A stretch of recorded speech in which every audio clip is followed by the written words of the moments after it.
오늘은 주니어 개발자가 주니어처럼 생각을 하면 안 되는 이유에 대해서 설명을 하려고 합니다. GPT가 나오면서 개발자분들께서 가져야 되는 마인드셋이 조금 달라졌는데 그거에 대한 이야기도 좀 해보려고 합니다. 주로 주니어 개발자분들은 시니어 개발자분들께서 설계를 한 다음에 물리적으로 시간이 많이 들어가는 부분을 프로그래밍으로 작성을 많이 하세요. 대표적인 작업으로는 퍼블리싱 작업이 있다든지 아니면 REST API를 간단하게 붙이는 작업 등이 포함이 됩니다. 이런 작업들이 기존에는 주니어 개발자분들께서 맡아서 작업을 하셨다면 이제는 챗 GPT 같은 생성 AI를 이용해 빠르게 만들어내야 되는 상황이 되었습니다.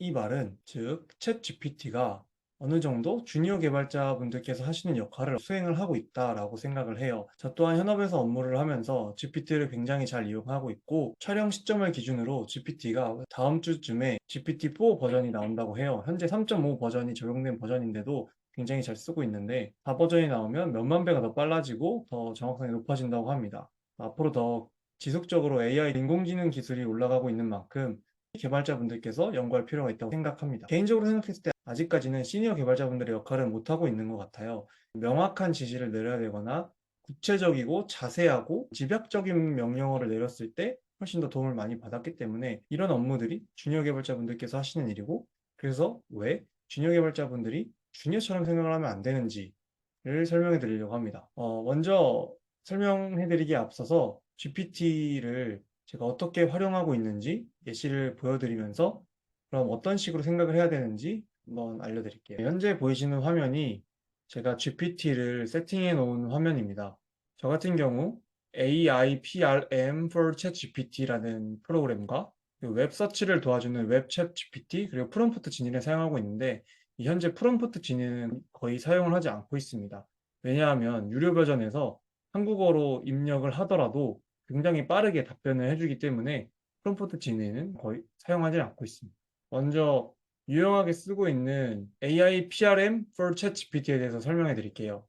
이 익스텐션을 다운을 받으면 화면에 보이시는 것처럼 다른 사람이 만들어 놓은 프롬프트를 제가 사용을 할 수 있게 됩니다. 이 경우에는 소프트웨어 엔지니어링에 들어가셔서 액티비티, 저 같은 경우는 프론트엔드 개발자이기 때문에 웹 디벨로먼트를 선택을 하고 아래에서 예를 들어 여기 보시면 HTML, CSS, and 자바스크립트 프로젝트 코드 제너레이터를 통해서 명령어를 입력을 하면 그에 따른 코드를 나오게끔 해줍니다. 프롬프트를 미리 입력을 해놓는 방식이기 때문에 더 자세하고 명확한 답변을 얻을 수 있다는 장점이 있습니다. 예를 들어서 TypeScript giving you trouble, I've got you back 라고 되어 있는 프롬프트를 입력을 한 다음에 여기에 제 타입스크립트 문제를 입력을 하면 해결을 해주는 거죠.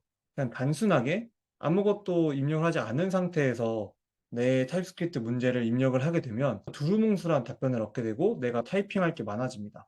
실제로 현재 외국 같은 경우는 프롬프트를 점수를 매겨서 판단을 하고 있어요. 얼마나 개발자가 빠르게 프롬프트를 이용해서 개발을 할 수 있는지에 대한 것도 점수로 체크하고 있다고 합니다. 한번 HTML, CSS 히어로라는 프롬프트를 통해서 입력을 해볼게요. 제가 아까 앞서 말씀드린 것처럼 한국어를 입력을 해도 답변을 빠르게 얻을 수 있기 때문에 한국어로 작성해 보겠습니다. 먼저 대시보드 페이지를 만든다고 생각을 해볼게요. 그럼 그대로 생각하는 걸 입력하시면 됩니다. 구체적이고 자세하게 입력할수록 더 얻기가 쉬워요. 대화하듯이 입력을 하셔도 괜찮습니다. 네, 이런 식으로 간단하게 대충 맞춤법이나 띄어쓰기 같은 부분을 정확하게 하지 않아도 답변을 주기 때문에 한번 입력을 해보겠습니다. 네, 입력을 하면 영어로 빠르게 답변을 얻을 수가 있고요. 이런 답변을 얻었습니다. 곧바로 코드로 답변을 얻게 됩니다. 한번 리액트로도 해보라고 할게요. 이게 정확한 답변은 아닐 수가 있어요. 그래서 이 GPT를 사용하시는 분들은 이미 어떤 게 정답인지 대해서 알고 있으신 게 좋아요. 퍼블리싱을 하시는 분들도 퍼블리싱이라는 게 단순히 내가 머릿속으로는 알고 있지만 물리적으로 시간을 많이 투자하는 게 문제인 부분인데 이걸 GPT로 대신 해결하는 겁니다. 이 코드를 그대로 복사를 하신 후에 내가 원하는 방식으로 살짝살짝 커스텀을 하는 거죠. 여기에서 스타일링을 입히고 싶으면 똑같이 입력을 해주시면 됩니다. 스타일드 컴포넌츠라는 라이브러리를 사용을 해서 스타일을 입혀달라고 해볼게요. 현재는 명확한 스타일이 없기 때문에 단순하게 그냥 나이스하게 입혀달라고 하겠습니다. 저는 단순히 나이스하게 달라고 했는데 이제 스타일링을 해줄 겁니다. 제가 아까 앞서 말씀드린 것처럼 내가 이게 맞는지 안 맞는지를 알고 있어야 이 선택자가 맞는 건지 어떤 식으로 고칠 건지 스타일드 컴포넌트의 문법을 알아야 해당 문법을 고칠 수가 있습니다. 그러면 우리는 어떤 마인드를 가져야 할지 한번 이야기를 해볼게요. 어, GPT가 퍼블리싱도 해주고 REST API 같은 간단한 부분들은 적용을 해줘요. 하지만 전체적인 디자인 설계나 예를 들어 뭐 아키텍처 같은 부분들은 비즈니스 이해력이 필요한 부분입니다. 따라서 최대한 하이 레벨에서 이해하려고 노력을 하시는 게 필요해요. 우리 비즈니스가 어떤 식으로 구성이 되어 있고 어떤 프레임워크를 쓰는 게 좋을지 어떤 라이브러리를 쓸지는 개발자가 직접 정해야 합니다. 주니어 개발자분들께서는 내가 만들고 싶은 피처 혹은 내가 만들고 싶은 페이지만 잘 만드는 거를 생각할 게 아니라 우리 비즈니스는 어떤 형태로 이루어져 있고 어떤 프레임워크가 어울려 이런 디자인 패턴이 좀 더 어울려 라는 거를 생각을 하시고 기술적인 면도 굉장히 중요하지만 디자인적인 측면이라든지 이게 정말 우리의 사업에 필요한 부분인가라는 그 외적인 부분도 함께 신경 써서 고민을 해보시는 걸 되게 추천해요.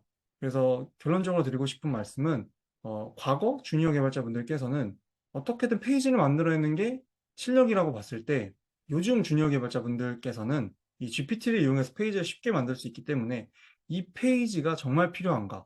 이 페이지가 우리 비즈니스에 적합한 디자인인가 혹은 적합한 모델인가 등을 고려해 보시는 것을 더 추천해 드립니다. 결국 저희는 이 하이 레벨에서 고민하고 프로그래밍으로 기여를 하고자 하는 게 개발자이기 때문에 이쁜 코드, 좋은 코드, 읽기 쉬운 코드를 만드는 것도 중요하지만 이게 결국은 돈을 벌어다 줘야 되기 때문에 생산성 있는 코드, 그리고 니나게 갈 수 있는 이런 유동적인 코드 이런 걸 짤 수 있는지 고민을 해보시는 거를 추천드립니다. 오늘은 제가 현업에서 어떻게 GPT를 활용하고 있는지 말씀을 드렸고요. 물론 이거 말고도 환경 설정을 한다든지 뭐 오류가 있을 때 해결한다든지 그리고 좀 좋았던 부분은 네이밍을 어떻게 할지 컬러의 네이밍을 정하고 싶은데 컬러 네이밍을 지어달라든지 하는 식으로 정말 다양한 방면에서 활용을 하고 있습니다. 여러분들도 개발을 위한 나만의 매니저가 있다고 생각을 하시고 GPT를 이용하면 좋으실 것 같고요. 주니어 개발자분들께서도 떻게 하면은 내가 페이지를 만들 수 있을까? 단순히 만든다는 거를 중점으로 개발을 하지 마시고 조금 더 높은 레벨에서 생각을 해보시는 게 앞으로 시장에서 경쟁력 있는 개발자가 되기 위해서는 필요한 방법이라고 생각합니다. 이번 영상 봐주셔서 감사하고 다음 영상으로 또 뵙겠습니다. 감사합니다.